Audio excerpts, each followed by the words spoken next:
ਸਲਾਮ ਅਲੈਕੁਮ। ਮੈਂ ਤੁਹਾਡਾ ਲੱਕੀ ਭਾਈ ਆਪਣੀ ਜਾਤੀ ਚੈਨਲ ਤੋਂ ਤੁਹਾਡੇ ਨਾਲ ਗੱਲ ਕਰ ਰਿਹਾ। ਤੇ ਅੱਜ ਨਾ ਚੂਜ਼ਿਆਂ ਵਿੱਚ ਇੱਕ ਚੂਜ਼ਾ ਸੀ ਜਿਹਦੇ ਨਾਲ 3 ਲੱਤਾਂ, ਯਾਨੀ ਕਿ ਇਹਦੀਆਂ 3 ਲੱਤਾਂ ਵਾ। ਤੇ ਤੁਹਾਨੂੰ ਮੈਂ ਦਿਖਾਉਣਾ ਉਹ ਕਿ ਕੁਦਰਤ ਵੱਲੋਂ, ਕਿ ਖੁਦਾ ਦੀ ਕੁਦਰਤ ਵੱਲੋਂ ਜਿਹੜਾ ਮਤਲਬ ਕਿ 3 ਲੱਤਾਂ ਉਹਨਾਂ ਦੀਆਂ ਹੈਗੀਆਂ ਉਹਦੀ ਵਜੂਦ ਦਾ ਆਹ ਚੂਜ਼ਾ ਵਾ। ਇਹਦੀਆਂ 3 ਲੱਤਾਂ ਵਾ। ਇੱਕ ਲੱਤ ਇਹਦੀ ਆਹ ਵਾਲੀ ਆ, ਇੱਕ ਲੱਤ ਇਹਦੀ ਆਹ ਵਾਲੀ ਆ, ਤੇ ਇੱਕ ਲੱਤ ਕੁਦਰਤ ਵੱਲੋਂ ਆਹ ਵਾਲੀ ਆ। ਤੀਸਰੀ ਲੱਤ, ਤੀਸਰਾ ਪੰਜਾ ਉਹਦੀ ਬੈਕ ਸਾਈਡ ਤੇ ਤੋਂ ਥੋੜਾ ਜਿਹਾ ਆਹ ਲੱਤ ਤੋਂ ਉੱਪਰ ਆ।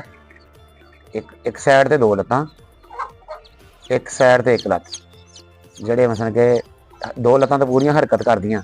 ਆਹ ਜਿਹੜੀ ਲੱਤ ਆ ਇਹ ਫੋਲਡ ਆ ਲੇਕਿਨ ਹਰਕਤ ਨਹੀਂ ਕਰਦੀ ਪੂਰੀ, ਯਾਨੀ ਕਿ 3 ਲੱਤਾਂ ਵਾਲਾ ਇਹ ਚੂਜ਼ਾ ਵਾ।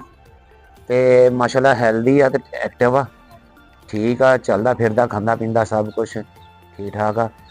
ਬਾਕੀ ਇੱਦਾਂ ਦਾ ਜਾਨਵਰ ਜਿਹੜਾ ਨਾ ਅਕਸਰੀਅਤ ਨਾ ਬਚਦਾ ਘੱਟ ਹੀ ਹੁੰਦਾ ਵਾ, ਠੀਕ ਹੈ ਨਾ। ਉਹਨੂੰ ਕੋਈ ਨਾ ਕੋਈ ਵਜ੍ਹਾ ਬਣਦੀ ਹੁੰਦੀ ਆ। ਬਾਕੀ ਦੇਖੋ ਕੁਦਰਤ ਖੁਦਾ ਦੀ ਕਿ ਕੀ ਹੁੰਦਾ ਹੁਣ ਇਹਨਾਂ। ਮੈਂ ਤੇ ਆਪਣੇ ਚੂਜ਼ਿਆਂ ਨਾਲ ਇਹਨੂੰ ਰੱਖਿਆ ਹੋਇਆ ਵਾ, ਕਿਉਂਕਿ ਇੱਦਾਂ ਦੇ ਜਾਨਵਰ ਨੂੰ ਨਾ ਤੰਗ ਬਹੁਤ ਦੂਸਰੇ ਜਾਨਵਰ ਕਰਦੇ ਆ। ਉਹ ਫਿਰ ਇਕੱਲਾ ਰੱਖਣਾ ਪੈਂਦਾ, ਇਕੱਲੇ ਵਿੱਚ ਫਿਰ ਇਹਦੇ ਮਰਨ ਦੇ ਚਾਂਸ ਜ਼ਿਆਦਾ ਹੁੰਦੇ ਆ, ਕਿਉਂਕਿ ਉਹਨੂੰ ਇੱਥੋਂ ਫੜ ਕੇ ਖਿੱਚਦੇ ਰਹਿੰਦੇ, ਇੱਥੋਂ ਫੜ ਕੇ ਇਸ ਜਗ੍ਹਾ ਤੋਂ ਫੜ ਕੇ ਨਾ ਖਿੱਚਦੇ ਰਹਿਣਾ। ਉਹਨਾਂ ਨੇ ਇਹਨੂੰ ਖਾਣ ਪੀਣ ਵੀ ਨਹੀਂ ਦੇਣਾ। ਜਦੋਂ ਇਹਨੇ ਖਾਣ ਲੱਗਣਾ ਉਦੋਂ ਇਹਨੂੰ ਫੜਨਾ, ਇੱਥੋਂ ਫੜ ਕੇ ਖਿੱਚਣਾ। ਤੇ ਇੱਦਾਂ ਦੇ ਜਾਨਵਰ ਵਾਸਤੇ ਸਰਵਾਈਵ ਕਰਨਾ ਬਹੁਤ ਮੁਸ਼ਕਿਲ ਹੋ ਜਾਂਦਾ ਵਾ। ਯਾਨੀ ਕਿ 3 ਲੱਤਾਂ ਤਾਂ ਹੈ ਜ਼ਰੂਰ, ਤੇ ਇਹਨੂੰ ਹੁਣ ਅਸੀਂ ਅਜੂਬਾ ਵੀ ਕਹਿ ਸਕਦੇ ਹਾਂ ਕਿ ਇੱਕ ਅਜੂਬਾ ਟਾਈਪ ਹੈ ਇਹ ਜਾਨਵਰ ਆ। ਇੱਦਾਂ ਦਾ ਜਾਨਵਰ ਦਾ ਦੇਖੋ ਅਗਰ ਤੇ ਸਰਵਾਈਵ ਕਰ ਗਿਆ, ਰਹਿ ਗਿਆ, ਤਾਂ ਤੁਹਾਨੂੰ ਇਹਦੀ ਵੀਡੀਓ ਅਪਡੇਟ ਹੁੰਦੀ ਰਹੂਗੀ। ਬਾਕੀ ਅਗਰ ਇਹ ਕੁਦਰਤ ਲਵਾਂ ਹੁਣ ਖੁਦਾ ਲਈਆਂ ਜੇ ਪੂਰਾ ਹੋ ਗਿਆ ਤਾਂ ਫਿਰ ਪੂਰਾ ਹੀ ਹੋ ਗਿਆ।